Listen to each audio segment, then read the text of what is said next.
का धन्यवाद करना भला है। हे परम प्रधान, तेरे नाम का भजन गाना, प्रातःकाल को तेरी करुणा और प्रति रात तेरी सच्चाई का प्रचार करना, 10 तार वाले बाचे और सारंगियों पर और वीणा पर गंभीर स्वर से गाना भला है। और यहाँ पर हम देखते हैं दाऊद कहता है कि परमेश्वर का धन्यवाद करना भला है, उसकी स्तुति करना भला है, उसके लिए भजन गाना भला है। सो आइए, जब ये भला है, आज के दिन में हम इस भले काम को करें ताकि हमारे जीवन से परमेश्वर को महिमा मिले और इस भले कार्य को करते देख परमेश्वर हमें आशीष दे। इसलिए आइए हम अपने सब सरों को झुकाएंगे, अपने हाथ जोड़ेंगे, अपनी आंखों को बंद करेंगे और प्रार्थना में चलेंगे।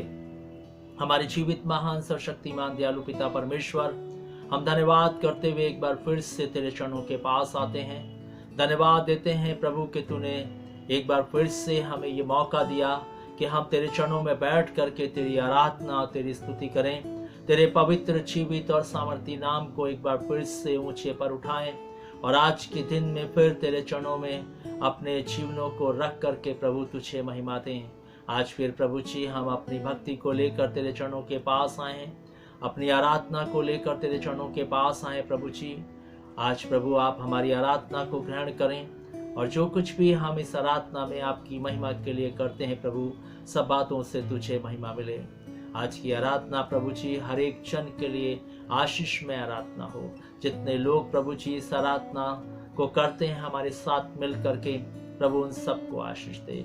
जो बाद में भी इस आराधना को करेंगे प्रभु, उनको भी आशीष देना, ताकि प्रभु आज की आराधना से जिंदगियां प्रभु जी और भी तेरे निकटता में आने वाली और तुझे महिमा देने वाली बन सकें। आज प्रभु जी हम इस पूरी आराधना को, सब बातों को, भजन, वचन, विनती, निवेदन, धन्यवाद, प्रार्थना, सब को तेरे हाथों में सौंपते हैं। प्रभु आज होने दे कि हमारी जिंदगी आत्मा और सच्चाई से तेरा भजन करके तुझे महिमा दे सके।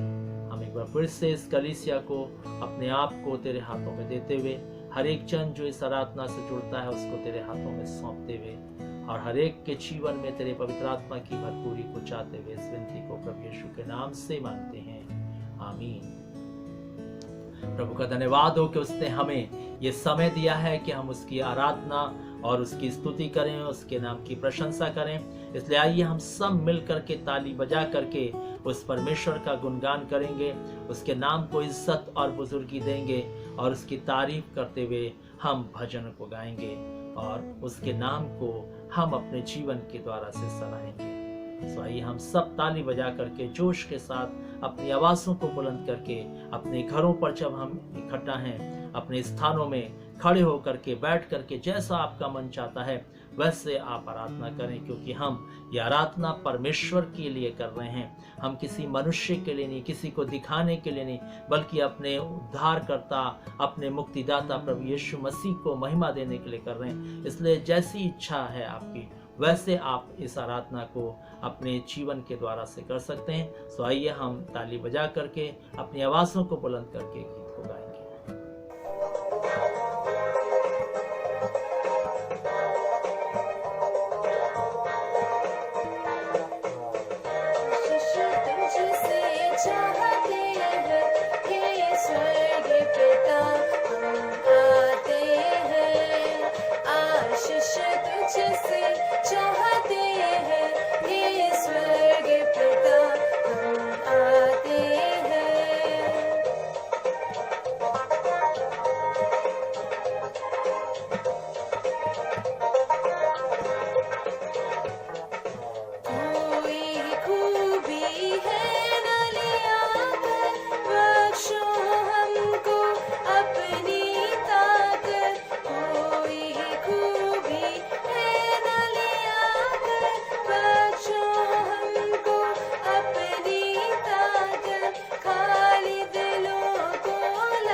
शक्तिमान प्रभु जी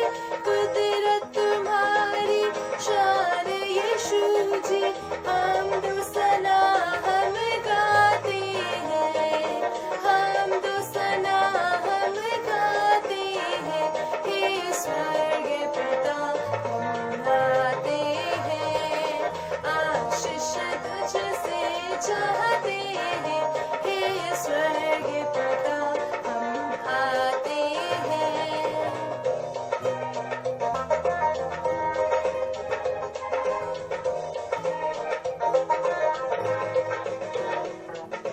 बंदे को तू कभी न भूले, दुख सही दुनिया में तूने।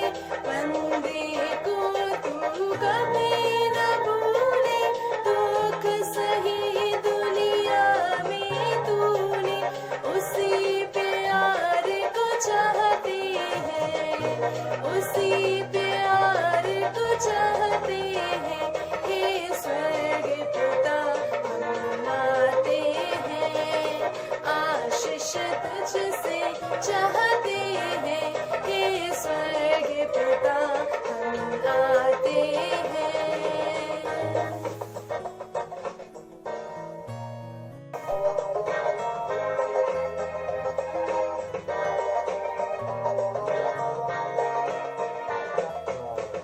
आशीष तुझसे चाहते हैं, हे स्वर्ग पिता हम आते हैं, आशीष तुझसे चाहते हैं, हे स्वर्ग पिता हम आते हैं।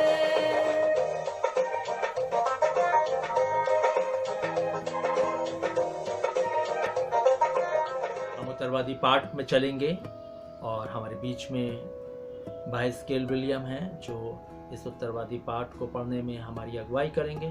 तो हम उनके साथ मिल करके हम इन दिनों में भजन संहिता 119 अध्याय को पढ़ रहे हैं, क्योंकि ये बड़ा अध्याय है इसलिए हम इसको थोड़ा थोड़ा करके पढ़ रहे हैं, इसलिए हम निकालेंगे भजन संहिता 119 और भाई विलियम हमें उससे आगे ले चलेंगे। सबको जय मसीह की। आइए एक बार फिर से हम परमेश्वर के वचन को पढ़ेंगे, जैसा उत्तरवादी पाठ हम पढ़ रहे हैं भजन संहिता 119, और ये काफ़ी बड़ा होने के कारण हम इसको पार्ट में पढ़ रहे हैं। सो हम 97 से लेकर के 112 तक पढ़ेंगे इसको उत्तरवादी पाठ में। आह, मैं तेरी व्यवस्था से कैसी प्रीति रखता हूँ, दिन भर मेरा ध्यान उसी पर लगा रहता है।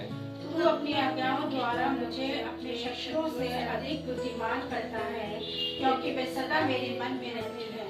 मैं अपने सब शिक्षकों से भी अधिक समझ रखता हूँ, क्योंकि मेरा ध्यान तेरी चितौनियों पर लगा है। मैं बुद्धियों से भी समझदार हूँ, क्योंकि मैं तेरे उपदेशों को पकड़े हुए हूँ। मैंने अपने पाँव को हर एक बुरे रास्ते से रोक रखा है, जिससे मैं तेरे वचन के अनुसार चलूं। मैं तेरे नियमों से नहीं हटा, क्योंकि तू ही ने मुझे शिक्षा दी है। तेरे वचन मुझको कैसे मीठे लगते हैं, वे मेरे मुंह में मधु से भी मीठे हैं। तेरे उपदेशों के कारण मैं समझदार हो जाता हूँ, इसलिए मैं सब मिथ्या मार्गों से बैर करता हूँ। तेरा वचन मेरे पाँव के लिए दीपक और मेरे मार्ग के लिए उजियाला है। मैंने शपथ खाई और ठान लिया है कि मैं तेरे धर्म में नियमों के अनुसार चलूंगा। मैं अत्यंत दुख में पड़ा हूँ, हे यहोवा, अपने वचन के अनुसार मुझे जिला। हे यहोवा, मेरे वचनों को सच्चा वचन जानकर ग्रहण कर और अपने नियमों को मुझे सिखा। मेरा प्राण निरंतर मेरी हथेली पर रहता है, तो भी मैं तेरी व्यवस्था को भूल नहीं गया। दुष्टों ने मेरे लिए फंदा लगाया है, परंतु मैं तेरे उपदेशों के मार्ग से नहीं भटका। मैंने तेरी चितौनियों को सदा के लिए अपना निज भाग कर लिया है, क्योंकि वे मेरे हृदय के हर्ष का कारण हैं। मैंने अपने मन को इस बात पर लगाया है कि अंत तक तेरी विधियों पर सदा चलता रहूं। परमेश्वर के वचन के पढ़े जाने और सुने जाने पे आशीष हो। सबको जय मसीह की। प्रभु का धन्यवाद हो कि ये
आइए अपने हाथों को जोड़ेंगे, अपने सरों को झुकाएंगे, परमेश्वर की उपस्थिति में चलेंगे। सर्वशक्तिमान दयालु पिता परमेश्वर, आकाश और पृथ्वी के रचने वाले प्रभु यीशु मसीह, आपका जय जयकार, आपकी स्तुति, आपकी प्रशंसा करते हुए बड़ी दीनता और नम्रता से आपके चरणों के पास आते हैं। पिता परमेश्वर, धन्यवाद करते हैं प्रभु जी। गुजरे सप्ताह में प्रभु जी आपने हमको, हमारे परिवार को, हमारे कलीसियाई परिवार को संभाला, सुरक्षित रखा प्रभु जी। अपनी दया, अनुग्रह, करुणा, प्रेम हम पर बना के रखा प्रभु। धन्यवाद करते हैं, धन्यवाद करते हैं प्यारे पिता परमेश्वर इस विश्राम दिन के लिए प्रभु जी, कि आपने अपने विश्राम दिवस में पहुंचाया और आशीषित किया पिता। धन्यवाद करते हैं प्यारे पिता परमेश्वर, गुजरे सप्ताह में जब हमने अपने चर्च की वर्षगांठ मनाई प्रभु, आपने सारे प्रोग्राम पर आशीष का हाथ रखा पिता, और सारा प्रोग्राम हम सब के लिए आशीष में रहा पिता परमेश्वर। धन्यवाद करते हैं प्यारे पिता परमेश्वर कि आपने 28 वर्ष हमारी कलीसिया को संभाला पिता परमेश्वर, और 29 वर्ष में प्रवेश कराया प्रभु जी। अब हमारी कलीसिया के साथ साथ रहे प्रभु, हमारी कलीसिया की अगुवाई करी प्रभु। धन्यवाद करते हैं, आपने एक अच्छा अगुवा दिया जो हमारी कलीसिया की अगुवाई आपके भय में रहते हुए करते हैं पिता परमेश्वर, और हमें सही मार्गदर्शन देते हैं प्रभु जी। इन सब बातों के लिए प्रभु आपका धन्यवाद करते हैं और प्रार्थना करते हैं पिता परमेश्वर, जो गुजरे वर्ष में हमारी कलीसिया में घटी और कमी रह गई थी पिता परमेश्वर, उस कमी को प्रभु जी इस आने वाले वर्ष में दूर करिएगा पिता परमेश्वर। और प्रभु जी हमको अपने दानों वरदानों से प्रभु जी भरिएगा हमारी कलीसिया को पिता, और प्रभु जी एक ऐसी कलीसिया बनने पाए पिता जिसमें न झुर्री हो, न कलंक हो, न दाग हो पिता, और ऐसी कलीसिया जिसे आप लेने के लिए आने वाले हैं पिता परमेश्वर। आपके अनुग्रह की दृष्टि पिता हमारी कलीसिया पर सदैव बनी रहे जैसे अब तक बनी रही है प्यारे पिता परमेश्वर। इस समय में प्रभु जी हम प्रार्थना करते हैं अपने सुंदर देश के लिए जिसमें हम रहते हैं प्रभु। हमारे देश को प्रभु अपने आशीषों से भरिए प्रभु, अपनी शांति, अपने आनंद से भरिए पिता। इस समय में जब हम इस कठिन दौर से गुजर रहा हमारा देश पिता, आप ही हैं प्रभु जी जो हमें इस कठिन समय से बाहर निकाल सकते हैं पिता, और अपनी शांति से भर सकते हैं पिता परमेश्वर। प्रभु जी आप हमारे देश पे अपने अनुग्रह की दृष्टि करिए प्रभु जी, ताकि एक बार फिर सारी स्थितियाँ परिस्थितियाँ नॉर्मल हो जाएं पिता परमेश्वर, और हम सब फिर एक बार प्रभु जी आपको अपने जीवन से महिमा दे सके, धन्यवाद कर सकें, आपके भवन में जा सकें पिता परमेश्वर। प्रभु जी हम प्रार्थना करते हैं प्रभु, जो वचन बोया जाने वाला है वो 30 गुना 60 गुना नहीं बल्कि 100 गुना फल लाए, और उस वचन के द्वारा हम सब की ज़िंदगी प्रभु जी और आपकी निकटता में आने वाली हो सके, आपकी उपस्थिति में चलने वाली हो सके पिता परमेश्वर।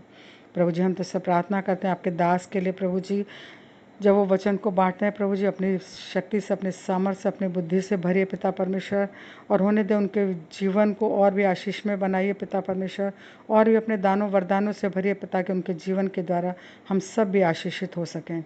जैसे पिता परमेश्वर आपने गुजरे सप्ताह में संभाला है प्रभु, प्रार्थना करते आने वाला सप्ताह हम सब के लिए आशीषमय हो प्रभु जी, और आप उपस्थिति में इस सप्ताह में चलने वाले हो सकें। सारी बातों के लिए प्रभु धन्यवाद करते हुए छोटी सी विनती उद्धार करता यीशु के नाम से मांगते हैं, सुनिए और ग्रहण कीजिए, आमीन। प्रभु का धन्यवाद हो कि आज फिर से हम परमेश्वर के जीवित वचन को सुनने के लिए जा रहे हैं, और हम अपने ध्यान को प्रभु के वचन की ओर लगाएंगे, क्योंकि प्रभु का वचन ही है जो सचमुच में हमें जीवन और सब कुछ प्रदान करता है, क्योंकि इसी वचन के द्वारा से सब कुछ उत्पन्न हुआ है, और यही वचन इस पृथ्वी पर देहधारी हुआ और उसने आकर मनुष्यों के बीच में डेरा किया। और इसलिए बाइबल इस बात को भी कहती है कि वचन ही परमेश्वर है। सो आइए हम इस वचन को आदर देते हुए हम इन वचनों को सुनेंगे। आज के इस नए साल के इस सप्ताह में मैं आपका ध्यान जो है मन की ओर ले चलना चाहता हूं। आज हम मन के बारे में, मन की शुद्धता के बारे में बात करेंगे कि हम इस मन को कैसे शुद्ध बनाएं और कैसे ये शुद्ध होगा, इस बात पर हम विचार करेंगे। और प्रिय भाई बहनों, इस बात पर विचार करना भी जरूरी है, क्योंकि परमेश्वर का हमारे मन से बहुत अत्यधिक संबंध है। वो जब भी दृष्टि करता है तो वो हमारे मन को देखता है, हमारे मन में क्या है, इस बात को वो जांचता और परखता है। और इसलिए जब 39वें वर्ष में हम प्रवेश कर गए, हमें अपने मन को देखने की, जांचने की आवश्यकता है। क्या मेरा मन सचमुच में शुद्ध हुआ है या नहीं हुआ है, इस बात को हमें जरूर देखना है आज की आराधना में। और यदि नहीं भी हुआ है तो कोई बात नहीं, अभी भी हमारे पास अवसर है, समय है कि हम जो है परमेश्वर के साथ अपने मन की दशा को ठीक कर सकते हैं। लेकिन एक समय ऐसा भी आने वाला है जब ये समय हमारे हाथ से चला जाएगा, फिर हम चाहे कितना भी मन को ठीक करना चाहें, हमारा मन फिर ठीक नहीं होने पाएगा। आपको मालूम है एसाव का दृष्टांत कि उसने आंसू बहा बहा करके जो है पश्चाताप किया, लेकिन उसके उन आंसुओं का फिर कोई मूल्य नहीं जाना गया। इसलिए इससे पहले कि हम उस दशा में चले जाएं, वो दशा हमारी हो जाए, आज फिर प्रभु हमसे बात कर रहा है कि हमें अपने जीवन में इस मन को जो है शुद्ध करने की आवश्यकता है। और आप कह सकते हैं, आप सोच सकते हैं, अरे मेरा मन खराब कहाँ है, मेरा मन तो बहुत शुद्ध है, मैं तो अब यीशु की आराधना करता हूँ, मैं तो परमेश्वर की आराधना करता हूँ, मैं तो उसकी स्तुति करता हूँ, मैं तो उसकी प्रशंसा करता हूँ, मीटिंगों में जाता हूँ, और कई चीजें आप जो छोड़ चुके हैं, उन चीजों को लेकर के आप कह सकते हैं कि हम जो है अपने मन को तो शुद्ध किए हैं। लेकिन मैं आपका ध्यान आज केंद्रित करना चाहता हूँ इस बात पर कि मन अगर शुद्ध हो जाएगा तो हमारा मन यीशु के समान बन जाएगा, हम में यीशु मसीह का मन आ जाएगा। और इसलिए आज देखिए, अगर आप इस बात का दावा कर रहे हैं कि मेरा मन शुद्ध है, तो आप देखिए क्या आपके अंदर यीशु मसीह का मन है या नहीं। इस बात को देखने की विशेष आवश्यकता है। और आज ये वचन हमें फिर से सिखाने का प्रयास कर रहा है। इससे पहले कि प्रभु आए और अपने लोगों को ले जाए, वो नहीं चाहता कि कोई भी इस पृथ्वी पर छोड़ दिया जाए या कोई भी नाश हो। वो चाहता है कि हर एक मनुष्य जो है जीवन को पाए और उसके साथ स्वर्ग के राज्य में वास करे। इसलिए प्रभु अपने वचनों के माध्यम से हमसे बातचीत कर रहा है और आज प्रभु फिर से हमें इस बात को सिखाने जा रहा है। और मैं आपको बताना चाहता हूं कि मसीह जीवन में जो मन है उसका बहुत अहम रोल है। और हमारे वैसे भी जीवन में मन का बहुत अहम रोल है, क्योंकि मन ही है जो हमारे शरीर को चलाता है, हमारे अंगों को चलाता है।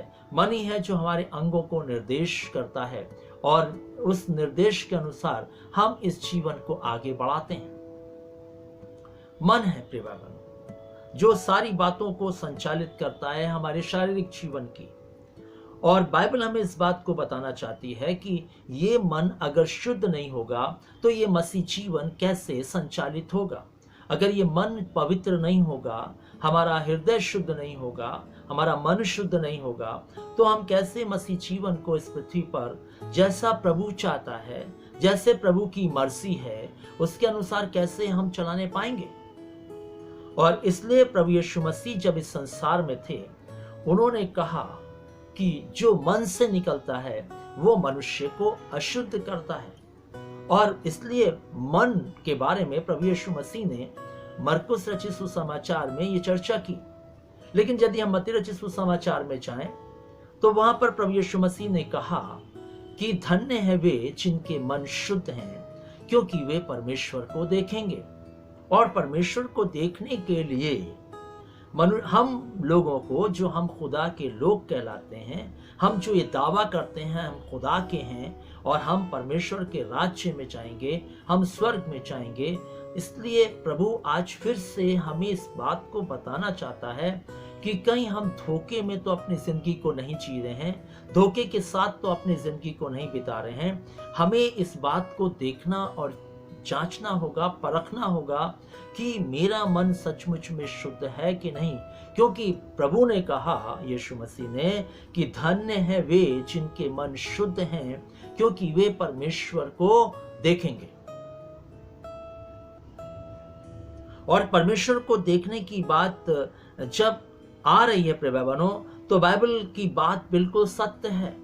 इसलिए परमेश्वर का भक्त जो है, नीति वचन की किताब उसके 4 अध्याय के 23 पद में कहता है कि सबसे अधिक अपने मन की रक्षा कर, क्योंकि जीवन का मूल स्रोत वही है।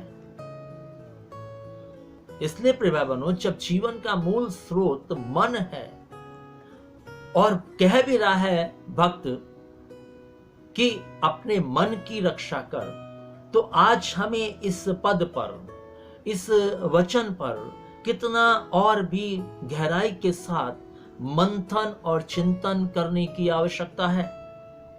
हम परमेश्वर के वचनों को पढ़ते तो हैं, लेकिन हम परमेश्वर के वचनों पर मनन नहीं करते, और परमेश्वर के वचन पर मनन ना करने के कारण से आज हम अपने मन को शुद्ध नहीं कर पाए। क्योंकि प्रिय भाई बहनों, परमेश्वर का वचन ही है जो हमारे मन को शुद्ध रख सकता है। और जितना हम इस वचन को पढ़ेंगे, उतना अधिक हमारा मन शुद्ध होगा, उतना अधिक हमारा मन नम्र बनेगा, उतना अधिक हमारा मन दीन बनेगा, उतना अधिक हमारे जीवन के अंदर धीरज आएगा, उतना अधिक हमारे जीवन के अंदर संयम आएगा, उतना अधिक हमारे जीवन के अंदर विश्वास आएगा, उतना अधिक हमारे जीवन के अंदर जो है परमेश्वर पर भरोसा रखना आएगा। जब तक हम परमेश्वर के वचन को अपनी जिंदगी में नहीं पढ़ेंगे, हमारी जिंदगी के अंदर ये सब बातें नहीं आएंगी प्रिय भाई बहनों। इवन हमारा मन भी शुद्ध नहीं होगा। इसलिए प्रभु का वचन आज हमें सिखाना चाहता है कि हमें सबसे अधिक अपने मन की रक्षा करनी है, कि हमारा मन जो है कहीं से भी अपवित्र ना हो जाए। उस मन की सुरक्षा में हमें अपने मसीह जीवन को लगा करके रखना है। हमें मसीह जीवन को इधर उधर लगा के रखने की आवश्यकता नहीं है, क्योंकि मसीह जीवन जो है केवल परमेश्वर के लिए है, परमेश्वर के पुत्र यीशु मसीह के लिए है, और इस जीवन को हमें उधर ही लगा के रखने की आवश्यकता है। और मैंने कितनी बार आपको अपने संदेशों में बताया है कि पौलुस ने बार बार अपने पत्रों में इस बात को कहा है कि हमें मसीह यीशु के लिए जीना है। वो कहता है जो हमारे लिए मरा और फिर जी उठा, हमें उसके लिए जीने की आवश्यकता है। और जब हमें उसके लिए जीने की आवश्यकता है इस पृथ्वी पर, तो हमें उसी के लिए जीना है, क्योंकि हमें बुलाया इसीलिए गया था इस बड़ी आबादी में से कि हम उसके साथ जिएं, उसके लिए जिएं। और इसलिए जो है परमेश्वर का वचन हमें आज बताना चाहता है, यदि मन हमारा शुद्ध होने की बजाय अशुद्ध रहा, तो मसीह जीवन जो है वो कभी भी अच्छा मसीह जीवन नहीं बन पाएगा। हम एक अच्छे मसीह, सच्चे मसीह नहीं बन पाएंगे प्रिय भाई बहनों। बाइबल हमें इस बात को भी बताना चाहती है कि मन की अशुद्धता के कारण से हमारा सारा जो परिश्रम है वो व्यर्थ हो जाएगा। और इसलिए परमेश्वर का वचन आज हमें इस बात को से आगाह करता है कि मसीह जीवन में जो मन की शुद्धता है, मन की रक्षा करना है, ये एक बड़ी चुनौती के रूप में है। और इस चुनौती को अगर हमने अपने जीवन में ठीक से नहीं स्वीकारा, नहीं अपनाया, तो मैं आपको बताना चाहता हूं ये बात हमारे लिए बहुत ही खतरनाक या भयानक हो जाएगी। और इसलिए हमें अपने मन को हमेशा जो है जांचना है, क्योंकि परमेश्वर भी हमारे मन को जांचता है। वो देखता है कि हमारा मन कैसा है। वो हमारी बाहरी बातों को भी देखता है और हमारे भीतर की बातों को भी देखता है। ऐसा नहीं कि हाँ बाहरी बातों को ही देखता हो। आज मनुष्य जो इस पृथ्वी पर जीवन जी रहा है वो बाहरी रूप को देख करके जी रहा है, बाहरी बातों को देख करके जी रहा है, लेकिन मसीह जीवन जो है वो भीतर की बातों को देख कर जीने वाला जीवन है। मसीह जीवन जो है वो स्वर्गीय बातों को देख करके जीने वाला जीवन है। इसलिए प्रिय भाई बहनों, हमें जो है अपने मन को जो है शुद्ध रखना है, भीतर से भी और बाहर से भी। परमेश्वर का वचन हमें इस बात को बार बार कहना चाहता है। आज हम यदि हम अपने जीवन की ओर गौर करें, मसीह जीवन की ओर गौर करें, तो आज जो है हम बाहरी रूप से तो अपने आप को शुद्ध कर लेते हैं। क्या कहता है, ये एक पद में चलेंगे और उसके बाद हम बाहरी बातों के बारे में और भी मनन करेंगे। पहला कुरिन्थियों का पत्र और उसका 4 अध्याय देखिए बाइबल क्या कहती है। हम खोलेंगे अपने पवित्र शास्त्र बाइबल को और निकालेंगे पहला कुरिन्थियों उसका 4 अध्याय और उसके 5 पद को हम पढ़ेंगे। और यहाँ पर ऐसा लिखा है, इसलिए जब तक प्रभु ना आए समय से पहले किसी बात का न्याय ना करो। वही अंधकार की छिपी बातें ज्योति में दिखाएगा। क्या करेगा? वही अंधकार की छिपी बातें ज्योति में दिखाएगा और मनों के प्रायों को प्रकट करेगा। तब परमेश्वर की ओर से हर एक की प्रशंसा होगी। और यहाँ पर हम देखते हैं कि पौलुस कुरिन्थुस की कलीसिया को लिखते हुए कहता है कि परमेश्वर जो है छिपी हुई बातों को भी ज्योति में लाएगा। और छिपी बातें वो हमारे मन के अंदर हैं, है ना। बाहरी रूप से तो हमने शायद अपने आप को बहुत शुद्ध किया है, बहुत साफ किया है, लेकिन जो भीतरी मनुष्यत्व है वो आज भी जो है, भीतरी जो मन है हमारा, वो आज भी जो है मन के कारण जो भीतरी मनुष्यत्व है वो आज भी शुद्ध नहीं है, आज भी शुद्ध नहीं है। परमेश्वर का वचन आज हमें इस बात को बताना चाह रहा है। आप समझें और सीखें और अपनी जिंदगी को बिल्कुल जैसा प्रभु चाहता है वैसा चलाने का प्रयास करें। हम जब प्रभु के पास अपने जीवन को लेकर आते हैं तो हम बहुत सारी बाहरी बातों को अपने जीवन से निकाल देते हैं या उससे हम छुटकारे को प्राप्त कर लेते हैं। जैसे शराब पीना है, धूम्रपान करना है, गाली देना है, क्रोध करना है, शाप देना है, ये बातें हम छोड़ देते हैं जब प्रभु यीशु मसीह के पास आते हैं और हम उन बातों को अपना लेते हैं। चर्च आना है, दुआ करना है, उपवास करना है, बाइबल पढ़ना है, दान देना है और मीटिंगों में भाग लेना है, प्रार्थना समूह में शामिल होना है और हालेलुया बोलना है आदि। इन सारी चीजों को हम अपने जीवन में बाहरी रूप से दिखाने का प्रयास करते हैं कि अब हमने ये सब बातें छोड़ करके अब हमने जो है मसीही चाल को पकड़ लिया है। लेकिन प्रिय भाई बहनों, क्या सचमुच में जो हमारे अंदर छिपी हुई अंधकार की बातें हैं, क्या उस सब से हमने छुटकारा प्राप्त किया है या नहीं? यह खास बात है। बाहर से हमने अपने आप को ठीक कर लिया, लेकिन भीतर से, और इसलिए प्रभु यीशु मसीह ने शास्त्री और फरीसियों को कहा, तुम बाहर से तो लोटे को मांझते हो लेकिन भीतर उसके। इसलिए बाहरी रूप को देख करके हमें चलने की आवश्यकता नहीं है। बाहरी रूप से परमेश्वर हमारे जीवन को अपने राज्य में नहीं लेगा। भीतरी जो हमारा अंदर गंदगी है, अंधकार की छिपी बातें हैं, क्योंकि एक दिन वो ज्योति में प्रकट करेगा और जब वो प्रकट में आएंगी तब कैसा लगेगा, तब कैसा होगा हमारा जीवन। ये मुख्य बात है प्रिय भाई बहनों, जिसको हमें समझने की आवश्यकता है। बाहर से हमने ठीक कर लिया, भीतर से, भीतरी मनुष्यत्व हमारा किस प्रकार का है। और इसलिए हम कई बार इस प्रकार के धार्मिक जीवन को जी करके और सेवा को करके, दान दे करके जो हम अपने जीवन को जीते हैं, तो हम चाहते हैं उस जीवन को जीते समय मैं आपको भीतरी मनुष्यत्व की बात बताना चाहता हूँ, भीतरी मन की बात बताना चाहता हूँ, जो छिपी हुई हैं, जो सामने प्रकट नहीं होती। हम जो है जब दान देते हैं अधिक, जब हम जो है सेवा करते हैं अधिक, हम जो है प्रार्थना के समूह में रहते हैं, हम रेगुलर चर्च जाते हैं, हम सब कुछ करते हैं, जो ये धार्मिक जीवन जो हमारा दिखने लगता है हमको और जो लोगों को दिखने लगता है, इससे जो हमारे को जब लोग जो है हमारे जीवन को इन बातों को देख करके, जो ऊपरी और बाहरी हैं देख करके, जब वो हमारे लिए लोगों को बताते और कहते हैं, या हम भी जो है अपने जीवन की गवाहियों को रखते हैं लोगों के सामने, तो सचमुच में हमारा क्या मन, क्या कीर्ति पाने के लिए, क्या महिमा पाने के को नहीं खोजता। जब हम अधिक दान देते हैं तो ये नहीं चाहते कि जो दान लेकर जा रहा है, जो जिसको दान दिया जा रहा है, या इसका जो गुणगान जो है किया जाए। कैसी बात हमारे मन में नहीं आती, कैसी बात हमारे मन में उत्पन्न नहीं होती प्रिय भाई बहनों। तो कहाँ है हमारे अंदर शुद्धता मन में? जब हम इस प्रकार की बातों को सोच रहे हैं, जब हम इन बातों को विषय में जो है विचार कर रहे हैं, तो कहाँ है पवित्रता? कई बार हमारे मन में कितनी गंदगी होती है, हम एक दूसरे को किस दृष्टि से देखते हैं, है ना, कुदृष्टि से भी देखते हैं। प्रभु ने कहा, जिसने कुदृष्टि डाल ली उसने जो है उसके साथ व्यभिचार कर लिया। ये कहाँ दिखता है? ये मन बाहरी रूप में नहीं दिखता, ये तो भीतरी मन के अंदर है प्रिय भाई बहनों गंदगी।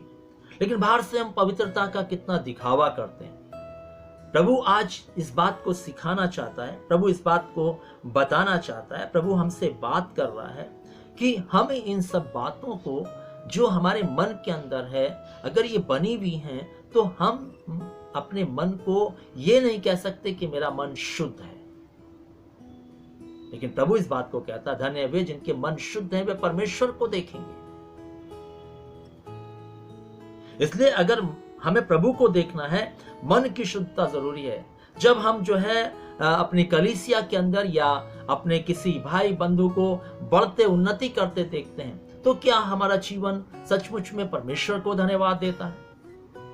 जब हमारी कलीसिया में, जब हम एक साथ इकट्ठा हैं, एक साथ सब कुछ कर रहे हैं, और जब उसमें से कोई बहन, कोई भाई, कोई बच्चा, कोई जवान जो है उन्नति करता है, परमेश्वर की सामर्थ्य उस पर आती है और उसके द्वारा से वो कार्यों को करता है, तो क्या हमारा मन, जो हम सब जो और उसके साथ काम करने वाले हैं, हमारा मन में ईर्ष्या उत्पन्न नहीं होती? हमारा मन ईर्ष्यालु नहीं होता? क्या हमारा मन जो है युक्ति नहीं करने लगता, योजनाएं नहीं बनाने लगता कि हम इससे आगे जाने का प्रयास करेंगे? क्या हमारा मन जो है इस होड़ में नहीं लग जाता कि हम जो है इसको पीछे छोड़ देंगे, हम इस सब से आगे निकल जाएंगे? और ये सब बातें जो हैं, ये भीतर हैं, भीतर, ये दिखाई नहीं दे रही हैं, ये भीतर हैं। और भीतरी बातें जो छिपी हुई हैं, प्रभु का वचन अभी हमने पढ़ा है, वो ज्योति में दिखाएगा। और जब दिखाएगा इन बातों को हमारी जिंदगी की, तब हमारा हाल क्या होगा? तब क्या हम स्वर्ग जा पाएंगे? क्या कहता है यूहन्ना रचित सुसमाचार 7 अध्याय 18 पद? देखिए बाइबल क्या कहती है।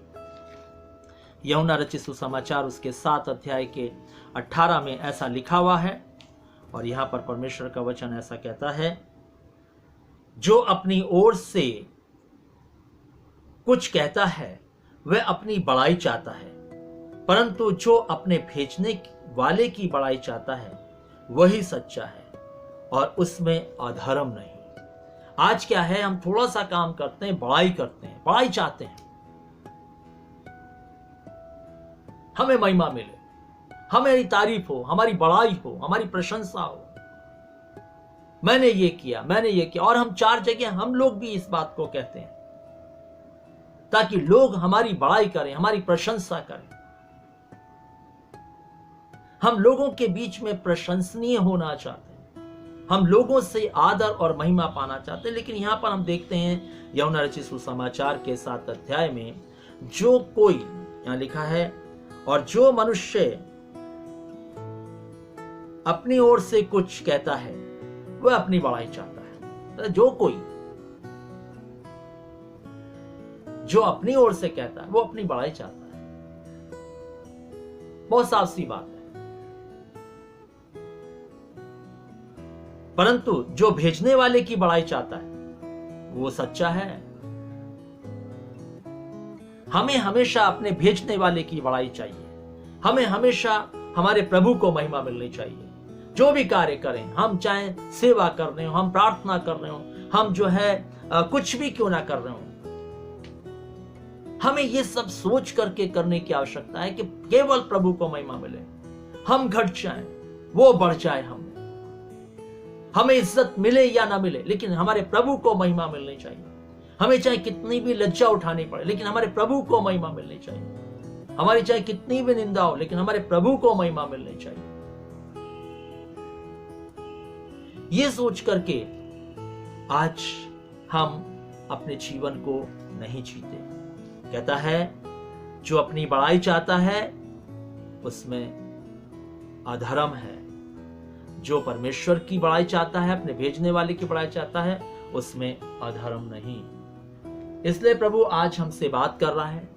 इसलिए प्रभु आज हमें सिखाने का प्रयास कर रहा है।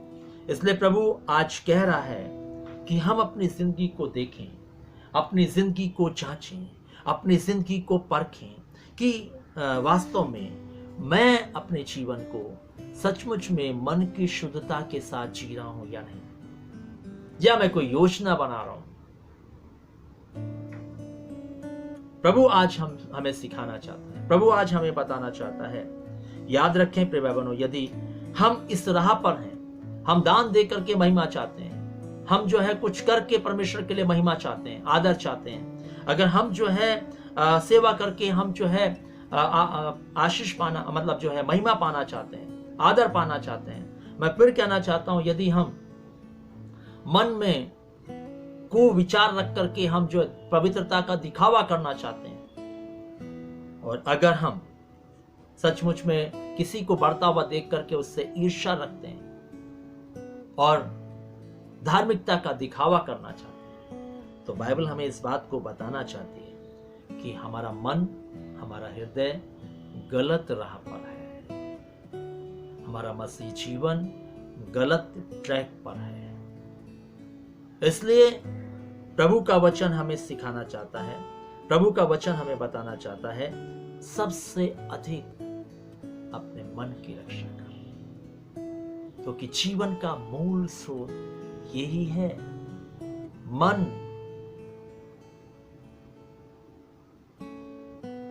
दाऊद क्या कहता है भजन संहिता और उसके 51 पद में और उसकी 10वीं आयत में, हे परमेश्वर मेरे अंदर शुद्ध मन उत्पन्न कर और मेरे भीतर स्थिर आत्मा नए सिरे से उत्पन्न कर। दाऊद जब अपने पापों का पश्चाताप करता परमेश्वर के सामने, वो कहता मेरे मन को शुद्ध कर, अब मैं फिर अशुद्धता का जीवन नहीं जीना चाहता,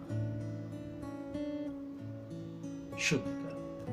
भजन संहिता 66 और उसके 18 में कहता है, यदि मैं मन में अनर्थ की बात सोचता तो प्रभु मेरी ना सुनता। अगर मैं अपने मन में अनर्थ बातों को रखता, अनर्थ बातों विचारों को रख करके अपने जीवन को जीता, तो मेरी प्रभु नहीं सुनता। और आज क्यों नहीं सुनता प्रभु? क्योंकि हमारे विचार, हमारी भावना जो दिखाई नहीं देती हैं, जो बाहरी रूप से नहीं दिखती हैं, हमारी इच्छाएं, हमारे इरादे, ये सब भीतर हमारे मन के अंदर है। जब ये ठीक नहीं, ये शुद्ध नहीं, तो कैसे प्रभु हमारी सुनेगा? हम कहते हैं इतने साल से हम प्रार्थना करते, प्रभु हमारी नहीं सुनता। इतने वर्ष से हम प्रभु के पीछे चल रहे, प्रभु ने हमारी जीवन में इस प्रकार की आशीष नहीं दी। क्यों? कारण क्या है? क्योंकि हमारा मन जो है वो शुद्ध नहीं है, हमारे विचार शुद्ध नहीं है, हमारा भावना शुद्ध नहीं है, हमारी जो है सोच सही नहीं है, हमारी इच्छाएं सही नहीं है, हमारे इरादे सही नहीं है। इन सब प्रार्थनाओं के पीछे प्रभु हमारे मन को जांचने वाला परमेश्वर है। प्रिय भाई बहनों, याद रखिए, वो हमारे पूरे चाल चलन पर ध्यान रखता है। इसलिए प्रिय भाई बहनों, परमेश्वर का वचन हमें आज बताना चाहता है कि परमेश्वर का जो ध्यान है वो हमारे मन पर रहता है, वो हमारे मन के हाल को देखता है और उसके अनुसार वो हमें सब प्रकार की आशीष देता है। इसलिए हमें इन सब बातों को, अपने विचार, अपनी इच्छा, अपनी भावनाएं, अपने इरादों को शुद्ध करने की आवश्यकता है। बाहरी रूप से भी हमें शुद्ध करने की आवश्यकता है, भीतरी रूप से भी हमें शुद्ध करने की आवश्यकता है। यदि हमारा जो है भीतरी मन शुद्ध नहीं होता तो हम जो है मन की शुद्धता की बात नहीं कर सकते। आज मूल्यांकन करिए प्रिय भाई बहनों, क्या मेरे विचार, क्या मेरी भावना, क्या मेरी इच्छा, क्या मेरे इरादे सचमुच में शुद्ध हैं? क्योंकि जो भीतर से निकलता है वही मनुष्य को अशुद्ध करता है। और जब मन से हमारे विचार बुरे निकलते हैं, जब भावनाएं बुरी निकलती हैं, जब इच्छाएं बुरी निकलती हैं, इरादे बुरे हैं, तो कैसे हम कह सकते हैं कि मेरा मन शुद्ध है? कैसे हम दावा कर सकते हैं कि हम स्वर्ग के राज्य में जाएंगे? कैसे दावा कर सकते हैं कि हम जो है सचमुच में एक धर्मी मनुष्य हैं। प्रभु आज हमें बताना चाहता है कि हमें इन सब बातों को अपने परिवार के साथ देखना होगा कि हमारे परिवार के जीवन में भावनाएं, एक एक बच्चे में, पत्नी में, पति में विचार कैसे हैं, भावना कैसी हैं, इच्छाएं कैसी हैं, किस भावना से सोचते हैं, किस विचार से हम सोचते हैं, क्या इच्छाओं को हम अपने जीवन में रखते हैं। क्या हमारी इच्छा प्रभु को प्राप्त करने की है या हम संसार की चीजों को प्राप्त करने में जुटे हुए हैं। क्या हम मनुष्य से आगे चले जाना चाहते हैं जो हमारे अगल बगल रहते हैं। क्या हम अपने रिश्तेदारों से आगे चला जाना चाहते हैं। इस बात की होड़ हमारे जीवन में है। देखें प्रिय बाबा, क्योंकि यदि हमारे विचार, हमारी भावना और हमारी इच्छाएं, हमारी सोच, हमारे इरादे अच्छे नहीं, तो याद रखिए मन हमारा शुद्ध नहीं है। और जब मन शुद्ध नहीं है तो याद रखिएगा प्रिय बहनों, कैसे हम परमेश्वर के राज्य में जाने पाएंगे, कैसे परमेश्वर को देखने पाएंगे। मैं आपको बताना चाहता हूं, दाऊद ने अपने भजन 139 में इस प्रकार से लिखा। देखिए बाइबल क्या कहती है। खोलेंगे भजन संहिता और 139 अध्याय किस प्रकार से जो है दाऊद लिखता है। उसके 23 और 24 पद में देखिए बाइबल क्या कहती है।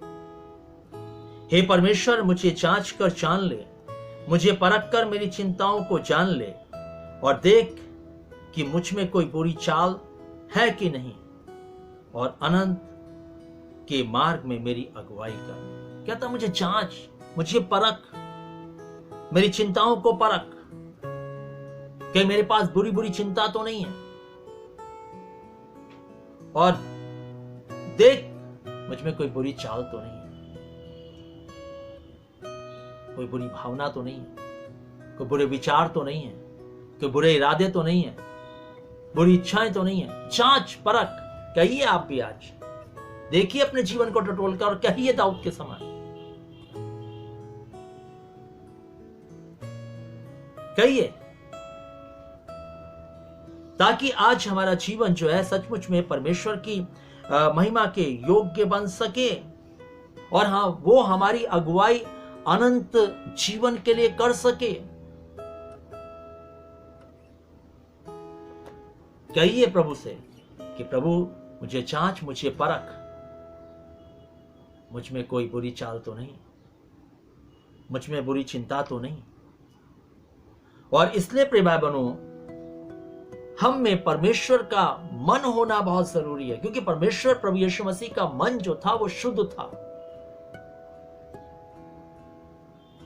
उसने गाली सुनकर कभी गाली नहीं दी और धमकी सुनकर कभी धमकी नहीं दी, और उसने आंसू बहा बहा करके पुत्र होने के बावजूद भी आज्ञा मानना सीखा। आज हमारी दशा क्या है, हमारे मन की दशा क्या है, हम किस प्रकार से अपने जीवन को जी रहे हैं, किस प्रकार से।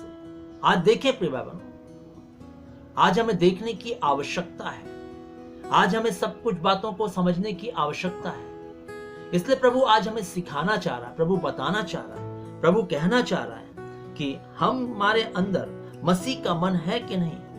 हम में मसीह का मन होना जरूरी है। परमेश्वर ने कहा मुझे एक मनुष्य मिल गया है जो मेरे मन के अनुसार है। दाऊद के बारे में पौलुस क्या कहता है? पहला कुरिन्थियों, आइए बाइबल को खोलेंगे और देखेंगे किस प्रकार से परमेश्वर का वचन हमें सिखाना चाहता है।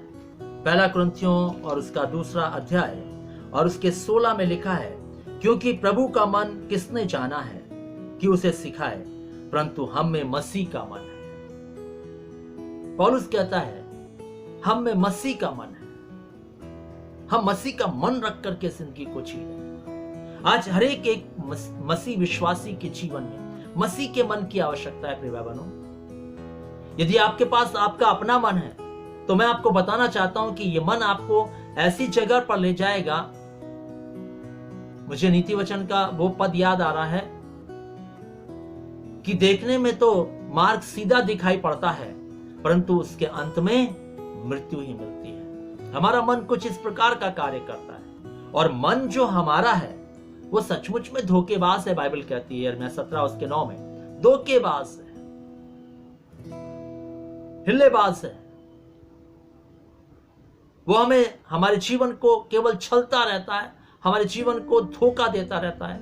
आज हमने जो चंद चीजें छोड़ दी हैं, शराब, सिगरेट और जो है गाली देना और क्रोध करना, श्राप देना, ये सब छोड़ दिया है, और कुछ बातें और छोड़ दी होंगी, और जो है चर्च जाने लगे, दुआ करना, हम सोचने लगे हम बहुत धर्मी हो गए। हमारा मन जो है हमें कुछ इस प्रकार से कहने लगता है, हमारा मन कुछ हमें इस प्रकार से समझाने लगता है, हमारा मन कुछ हमें इस प्रकार से उत्साहित करने लगता है, हमारा मन जो है हमें इसमें जो है वो हमारे जीवन को जो है बताने लगता है कि नहीं तुम बहुत बढ़िया, बहुत अच्छा चल रहे हो।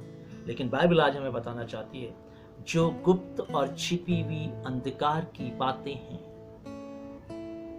जब वो प्रकट होंगी तो क्या होगा? क्या वो भीतर से भी शुद्ध है? इस बात को देखने की आवश्यकता है प्रिय भाई बहनों, और इसलिए यहां पर परमेश्वर का भक्त पौलुस कहता है हम में मसीह का मन है। और प्रिय भाई बहनों, हर एक मसीह जीवन के अंदर मसीह का मन चाहिए, मसीह का मन होना चाहिए प्रिय भाई बहनों। और मसीह का मन जो है कब आएगा प्रिय भाई बहनों? मैं आपको बताना चाहता हूं कि मसीह का मन तब हमारे जीवन में आएगा, हमारा मन तब शुद्ध होगा जब हमारा विवेक शुद्ध होगा, क्योंकि मन के साथ विवेक जुड़ा हुआ है। विवेक, कॉन्शियस जिसको कहते हैं, जो हमें भली और बुरी का बोध कराता है, जो हमें बुद्धि और ज्ञान का बोध कराता है, जो हमारे सोचने और समझने की शक्ति है, जिसको हम कह सकते हैं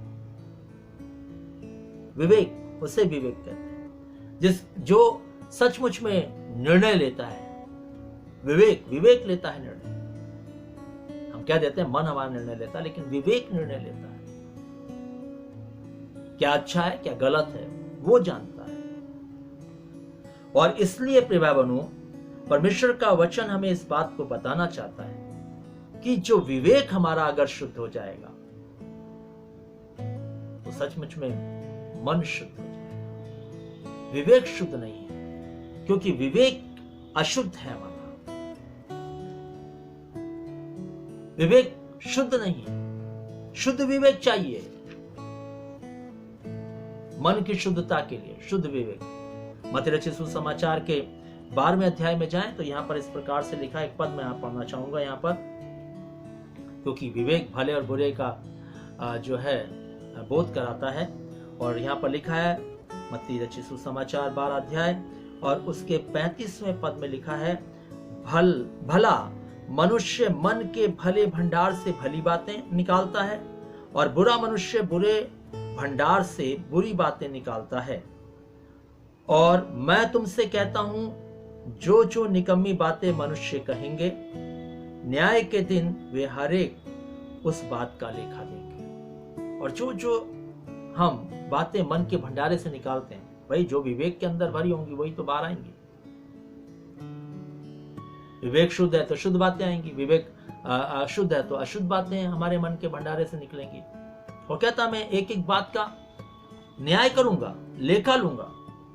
और इसलिए प्रिय भाई बहनों, हमें जो है इस विवेक को शुद्ध करने की आवश्यकता है, ताकि शुद्ध बातें निकलें। अपने विचारों को, अपनी भावनाओं को, अपनी इच्छाओं को, अपने इरादों को हमें शुद्ध करने की आवश्यकता है, तब मन शुद्ध होगा। और जब ये शुद्ध हो जाता है, हमें इसकी रक्षा करने की आवश्यकता है, क्योंकि जीवन का मूल स्रोत मन है। मत भूलिए,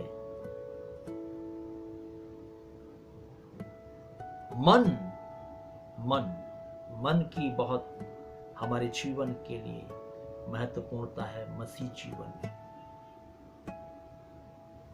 इसलिए पौलुस ने कई बार विवेक के बारे में चर्चा की अपनी पत्रियों में। आइए हम उन पदों पर ध्यान करेंगे। इससे पहले कि हम पौलुस की पत्रियों पर ध्यान करें, उसने प्रेरितों के काम में भी इस विवेक के बारे में चर्चा की है। मेरे साथ निकालें प्रेरितों के काम, उसका 23 अध्याय और उसके पहले पद में लिखा है, पौलुस ने महासभा की ओर टकटकी लगाकर देखा और कहा, हे भाइयों, मैंने आज तक परमेश्वर के लिए बिल्कुल सच्चे विवेक से जीवन बिताया है। साफ कहता है, मेरा कॉन्शियस ये कहता है कि मैंने अपने जीवन को सच्चाई के साथ बिताया, क्योंकि मेरा विवेक ये कहता है सच्चे विवेक से मैंने इस काम को किया, मेरा विवेक शुद्ध था, मैंने इस काम को किया, मैंने जो भी किया है वो सच्चे विवेक के साथ किया प्रभु के लिए। इसमें कुछ भी स्वार्थ नहीं, कुछ भी लोभ नहीं, कुछ भी लालच नहीं, कुछ भी ऐसी मेरी भावना नहीं। सब कुछ मेरी भावना, विचार, इरादे, इच्छाएं सब मेरी शुद्ध है। 24 अध्याय प्रेरितों के काम और उसके 16 पद को पढ़ेंगे और यहां पर ऐसा लिखा हुआ है, इससे मैं आप ही यत्न करता हूं कि परमेश्वर की और मनुष्यों की ओर मेरा विवेक सदा निर्दोष रहे। और यहां पर वो कहता है कि मैं परमेश्वर की ओर और मनुष्य की ओर से मेरा विवेक हमेशा क्या रहे, निर्दोष रहे। मेरा विवेक जो है हमेशा निर्दोष रहे, शुद्ध रहे, पवित्र रहे, निष्कलंक रहे, दोष रहित रहे। आज देखिए आपका विवेक कितना शुद्ध है।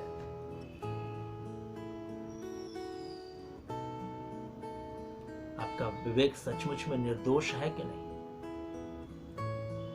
आपके सोच कैसे हैं, आपके ख्याल कैसे हैं जो दिखते नहीं हैं?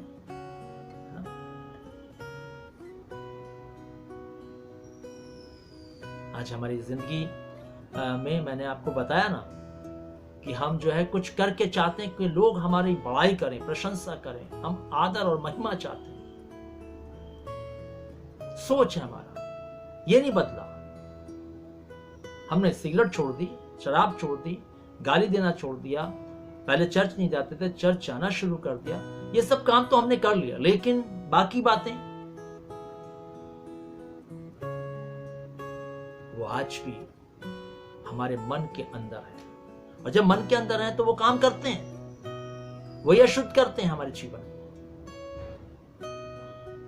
इसलिए आज भी प्रभु का वचन कहता है, बुरा सोचना बंद करो, बंद करो, क्योंकि ये सब बातें भीतर से निकलती हैं। अच्छा सोचो, अच्छा बोलो, अच्छा विचार करो, अच्छी भावना रखो। यह है प्रभु का मन, जो शुद्ध विवेक के द्वारा से हमारी जिंदगी के अंदर आएगा। मैं आपका ध्यान पहला तीमुथियुस और उसके पहले अध्याय के 19वें पद की ओर ले चलना चाहता हूं। पौलुस ने यहां पर लिखा, और विश्वास और उस अच्छे विवेक को थामे रहे, जिसे दूर करने के कारण कितनों का विश्वास रूपी जहाज डूब गया। मतलब जिन्होंने अच्छे विवेक को थाम कर नहीं रखा, अच्छा विवेक बना के, दूसरे शब्दों में नहीं रखा, अच्छा विवेक अपने जीवन में तैयार नहीं किया, विवेक की अच्छी बातों को ग्रहण नहीं किया, उनका विश्वास का जहाज भी डूब गया। मतलब वो विश्वास से भी गिर गए, विश्वास से दूर हो गए, प्रभु से भटक गए, उनका मन भटक गया। समझ लीजिए, ऐसा कहता है परमेश्वर का भक्त। तीसरा अध्याय पहला तीमुथियुस 3 अध्याय उसके 8 और 9 पद में इस प्रकार से लिखा है, वैसे ही सेवकों को भी गंभीर होना चाहिए, दोरंगी, पियक्कड़, नीच कमाई के लोभी ना हो, पर विश्वास के भेद को शुद्ध विवेक से सुरक्षित रखे। जो विश्वास का भेद है उसको हमें सुरक्षित रखना है विवेक के द्वारा से। विवेक, और यहां पर कहता है कि वैसे ही सेवकों, हम सब सेवक हैं। हम जो प्रभु के पास आए, हम सब सेवक ही हैं भाई। मैं ही सेवक नहीं हूं, हम सब सेवक हैं। हम सबको इसीलिए बुलाया कि हम परमेश्वर के राज्य के लिए काम करें, हम परमेश्वर के सुसमाचार को जगत तक पहुंचाएं। इसलिए बुलाया प्रभु ने, और इसलिए प्रभु हमसे बात करता है, इसलिए प्रभु हमें सिखाना चाहता है, इसलिए प्रभु हमसे कहना चाहता है कि हमें अपने विवेक को जो है वो शुद्ध रखने की आवश्यकता है। और इसलिए यहां पर कहता है विश्वास के भेद को शुद्ध विवेक से सुरक्षित रखें। 9वें पद में कहता है इस बात को याद रखें, शुद्ध विवेक से ही हमारा विश्वास जो है वो प्रभु के पास ठीक से पहुंचने पाएगा। यदि हमारा विवेक शुद्ध नहीं, हमारा विश्वास गड़बड़ होगा। 4 अध्याय और 2 पद इसी पहले तीमुथियुस का लिखा है, ये उन झूठे मनुष्यों के कपट के कारण होगा जिनका विवेक मानो जलते हुए लोहे से दागा गया हो। और प्रिय बहनों, प्रभु आज हमें सिखाना चाहता है इस विवेक को ना तो दबाएं, अगर ये सही बताता है बात तो उसको माने, उसको दबाने का प्रयास ना करें, ना ही दागें, ना ही दगवाएं, और ना ही इस विवेक को मारें। कई बार हम अपने विवेक को मार करके काम करते हैं। विवेक हमारा बताता है ये ठीक नहीं है, लेकिन फिर भी हम अपने विवेक को मार करके तब वो काम करते हैं।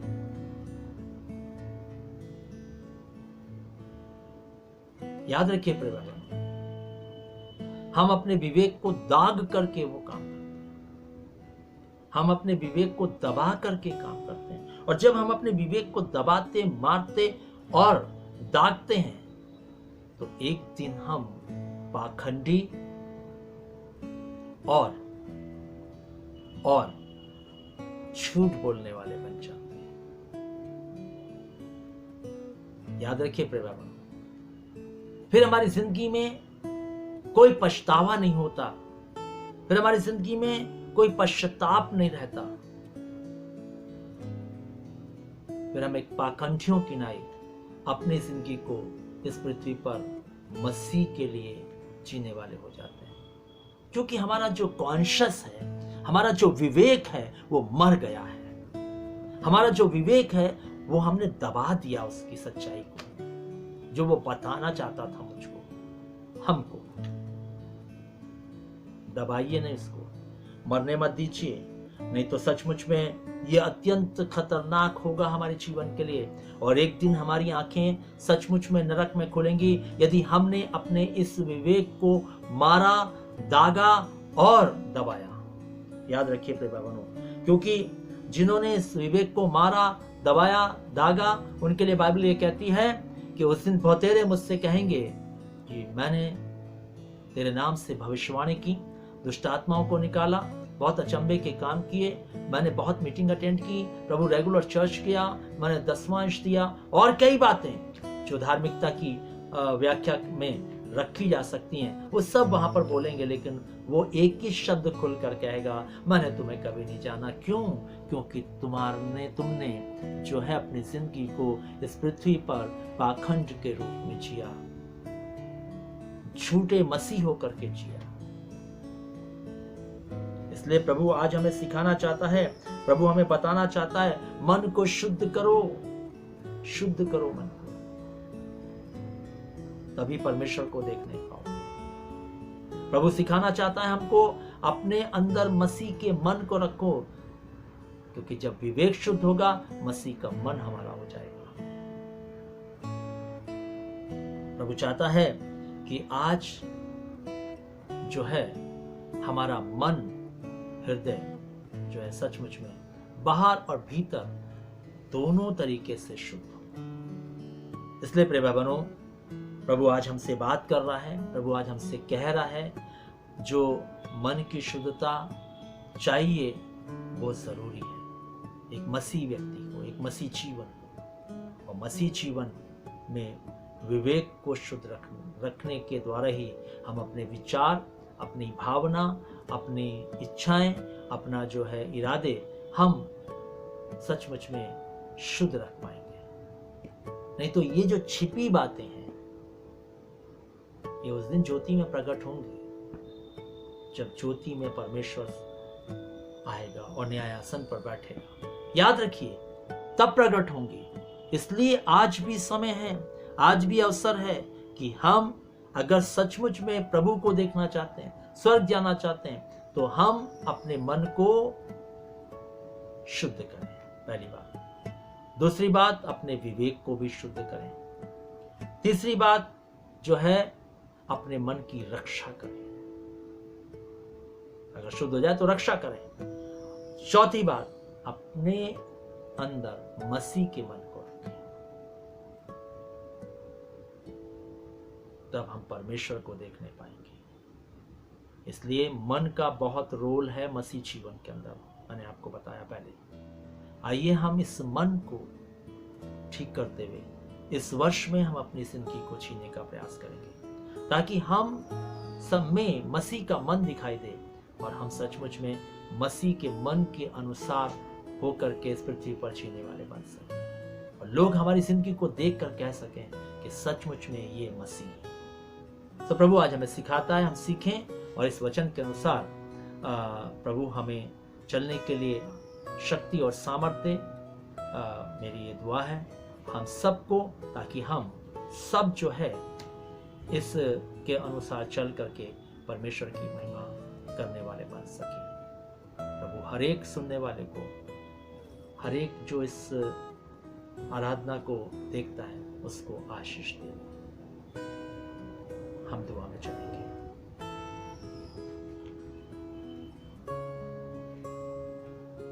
हमारे जीवित महान सर्वशक्तिमान दयालु पिता परमेश्वर, हम धन्यवाद देते हैं कि तूने आज अपने आत्मा के द्वारा से हमें सिखाया कि मन की शुद्धता हमारे जीवन के लिए कितनी महत्वपूर्ण है और इस मन को हमें शुद्ध करना है। अगर तुझे देखना है तो, अगर तेरे राज्य में रहना है तो प्रभु आप सहायता करें, ये वचन से और भी बात करें।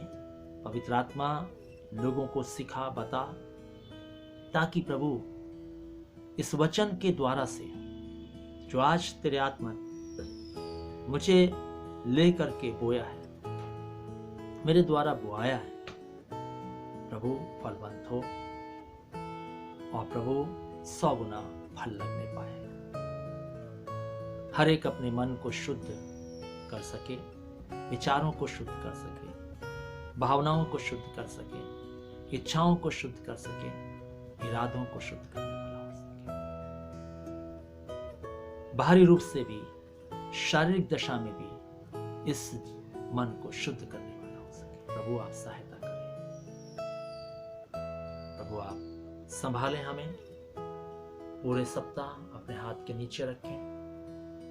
तेरा अनुग्रह, तेरी अनुकंपा हमारे साथ बनी रहे और प्रभु होने दे कि हम तेरे वचनों के अनुसार चलते हुए तेरे लिए आगमन के लिए अपनी जिंदगी को निरंतर तैयार करने वाले होते चले जाएं। यीशु मसीह के नाम से मांगते हैं, आमीन। अब हमारे परमेश्वर पिता का प्रेम, प्रभु यीशु मसीह का अनुग्रह और पवित्र आत्मा की सहभागिता हम सब विश्वास करने वालों के साथ, यहाँ के समस्त विश्वासियों के साथ, इस कलीसिया के साथ, जितने इस आराधना में जुड़े उन सब के साथ, जब तक प्रभु यीशु मसीह दोबारा नहीं आते, ये आशीषें युगानुयुग एक सी बनी रहें। आमीन।